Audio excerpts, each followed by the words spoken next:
Hey, this is an Atheist, and I wanted to discuss the iPhone 6 versus the Galaxy S6. Let's first begin with the display. The display on these two devices are absolutely beautiful. They're both very nice. They both have really good contrast and all that stuff. But the S6 has the edge because of the AMOLED technology. It allows individual pixels to turn off completely for pretty much infinite contrast. It allows the blacks to be blacker. It allows for better image quality, better contrast. It's just a superior technology when it comes to contrast. When we're talking about sharpness, the S6 completely blows the iPhone 6 out of the water. The PPI is over 280 in difference. You're talking about a PPI, I think, of something like 320 or something like that, 321 or something like that, versus nearly 577 PPI. The PPI is off the charts. There's more pixels, more details. Overall, you should see more details if you have a trained eye on the S6.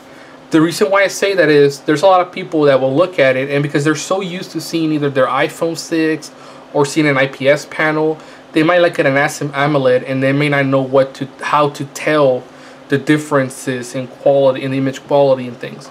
Right now my panel is a little bit on the saturated side. However, that's an easy fix by just going to the settings, display, and screen mode. Switch over to the basic mode and you will have true to life colors. One of the probably the most accurate color reproduction you can get on the market available right now for smartphones. You have options on Android. I mean, on the S6, you can have it super saturated, kind of saturated, close to real life, but a little bit of saturation, and then you have full-on color reproduction. On the iPhone 6, you're pretty much stuck with slightly saturated colors. The colors that are appearing are the screen itself is calibrated so that it is pretty color accurate. However, most of the icons and UI will be a bit saturated. It'll use saturated colors, like for example that green right there. That's kind of a saturated color. The music app, all that stuff. It kind of adds pop to it. It kind of makes it look more visually appealing. But that's the thing that people knock the AMOLED panels for, when in reality the iPhone does it as well in many of their applications and UI implementations. Let's also discuss the brightness. The brightness on the S6 is absolutely amazing. It's more clear in the sunlight. It's just brighter. It's better in the sunlight. When you're in direct sunlight, the iPhone 6 can have, you can usually use it, but it can have a little bit of an issue being very, very clear compared to the S6. The X6, whenever it's out in the sun and you have it on full brightness or on auto, it will go into a super high level of brightness, and even under direct sunlight you can still see the screen just fine, and it works just beautifully, no issues. On the iPhone 6, you're pretty much stuck with the max bar, and if that's not enough to get you through it, I'm afraid there's really not much you can do besides do the whole cover your screen with your hand, or try to move your body away from the sun, kind of covering the screen up a little bit so that it's visible. I do feel that the S6 is a bit brighter. It's a little bit better on the sunlight. It's also better at night, because whenever you're at night and you don't really want to have the brightness up too much, you guys will notice here that the iPhone 6 is a bit brighter, and during at night this is too bright for me. This right here is just a little bit too much compared to this. This is more tolerable for me.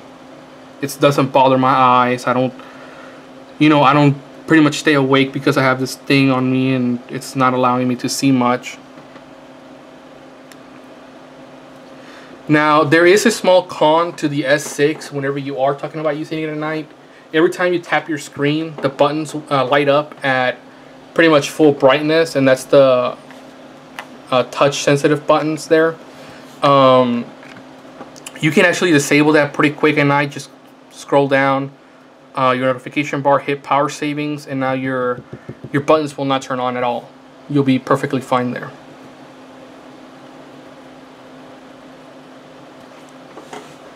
Other issues, I mean, other things that the iPhone, the S6 does better is images. It's just better in pictures compared to the iPhone 6. It takes better pictures in low light, takes better pictures outdoors. It seems to pretty much beat the iPhone 6 in just about most situations, if not all of them. Which is a great thing, you know. It's about time that Android manufacturers were able to produce a camera that could literally take on the iPhone 6 or 6 Plus and not falter too much in certain situations. For example, the Note 4, even though under optimal, and I mean optimal conditions, it could work fine. During movement or shots that required movement of the objects that you're taking pictures of, the quality severely suffered on images as well as some video. The shutter speeds just were not capable of keeping up with the movement. Moving on, the multimedia experience is pretty good on both devices. It's not the best. That has to go to the HTC One. But the speakers are okay. The screens are great for content viewing. They're pretty much even all across the board, in my opinion, whenever you're looking at videos. Unless you're in certain situations like direct sunlight or at dark, then the S6 will have an edge on that because it can get dimmer and it can get brighter. So you have that whole spectrum there of brightness for you. The screen also looks really good on the S6. During movies, it does, in my opinion, seem a little bit better than the iPhone 6. Mostly because of the content being in either Full HD or 2K resolution. If I'm doing YouTube or a movie, I'm able to display that content, while on the iPhone 6, it's going to have to be a 1080p content downscaled to the pretty much 720p resolution of the iPhone 6. Let's talk about battery life. Battery life on both of these phones are pretty good. They're not going to last you days and days and days of usage, of actual usage. But if you're doing standby and stuff, you should be fine with both phones for a day, at least a day. If you're using it heavily, like gaming and stuff, it's high probability that you will need to top off, you know, during the midday or so. But with the quick charging feature of the S6, it's not that big of a deal because you could go to your phone and I think in about, it's like about 10 minutes or 15 minutes, you'll get up to about 40%, 50%. In about 20-30 minutes, you'll be at about 77%. And then the rest of the time, about the other half hour, 40 minutes, is used to fill up from 70%-ish all the way up to 100%. With every time you go up in the percentage, it starts to take, you kind of charges slower and slower, so to speak. And that's just to keep your battery nice and healthy. On the iPhone 6, however, if you need to charge your phone, congratulations, you're going to be stuck to the wall for approximately 2 to 3 hours. And there's really not much you can do. Even if you get the 12-watt adapter, it'll still take about 2 hours to 2.5 hours or so to charge the phone. It just takes a little bit too long for my taste, and it just makes the phone a lot. It makes me think twice about opening my game or opening my streaming or YouTubing and all that kind of stuff. And I really don't want that on a phone. I want to be able to pick up my phone and say, you know what, I want to play Champions for the next 2 hours. And if my battery runs out, I'll just go in, plug it to the charger, 15 minutes, 20 minutes go by, and I'm good to go, head out the door, do whatever I need to go do. So that's kind of a nice feature of it. Other things regarding the actual usage of the phone, performance-wise and stuff, I gotta hand it to the S6. It seems to multitask a lot better. I don't have issues refreshing my pages as much on Chrome. I don't have as many issues refreshing applications just in general on my S6. Sometimes I can have issues where like even loading a simple app will cause it to refresh another. But it's not as bad as the iPhone 6. On the iPhone 6, I could have Safari open with about 7 tabs. And while I'm using Safari, I am not exiting the app, I'm not exiting out, I'm not switching over. I'm literally in the same instance of Safari. I can go from one tab to the other, and the son of a bitch will refresh. Yeah, no. I don't appreciate that at all. There's just a lot of things on the iPhone. Other things, for example, the cameras, right? Whenever you want to access your camera, you could be anywhere you are. You could be listening to music, something happened, double tap your home button, you're ready to take a shot. On the iPhone, if I was listening to my music, I would have to stop what I'm doing, close it, go to my camera, and then open it. it's really, really bothersome. It's just gonna be a little bit of a hassle, to be honest. And sometimes you can even miss shots that you wish you could have captured, but you couldn't because your phone wasn't fast enough. Now you are able to pretty much access it from anywhere that you are. The phone could be literally turned off. You grab your phone, double tap, camera comes up. Take your picture, close it, lock your phone, you're done. You are like a bona fide creeper now. You can literally go up to whoever you're stalking, be all like, bam, took your picture. So there you go. Creepers out there, rejoice. For everybody else, well, you have a way to capture the moments really, really nicely.